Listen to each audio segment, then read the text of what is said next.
I'm going to demonstrate a concept in spine surgery we call adjacent segment disease. This is a spine model. The spine is made up of a bunch of different segments called vertebrae. The spaces in between are the discs. The spine moves through the discs. So each individual segment contributes just a little bit of motion to the entire spine. If we lock up a segment through a fusion, we will have abnormal motion, and the most is at the segment just above that prior fusion. And so that segment right there, in this case, is prone to wear and tear. That is called adjacent segment disease. This is going to be a great case example. I'll go through her story. This is her final x-ray after I treated her. These are her initial x-rays in her 20s. She had had a previous fusion at C6-7. If you look above that screw, you see a completely normal cervical disc. Very healthy, good disc height, no evidence of arthritis. This is her 10 years later when I met her. Look at that disc above. It's very degenerated. It's lost height. There's some osteophytes on the front or spiky bones. Before and after, look at the top picture, look at the bottom picture, look at that disc above that screw. You can tell there's quite a bit of degeneration here. This is an MRI from the patient's side.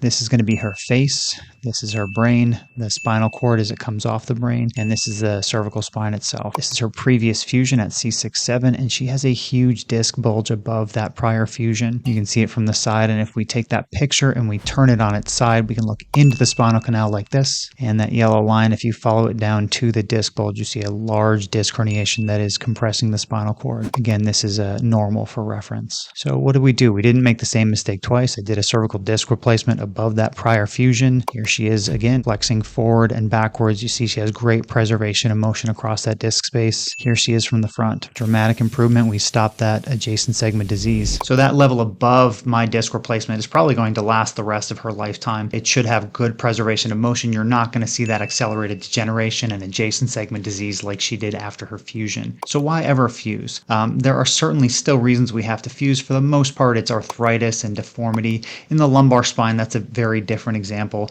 It sees a lot more weight, and so we don't have the options of just replacing those discs. The biomechanics are completely different. We are developing lumbar disc replacements, but in my opinion, we're still not there yet.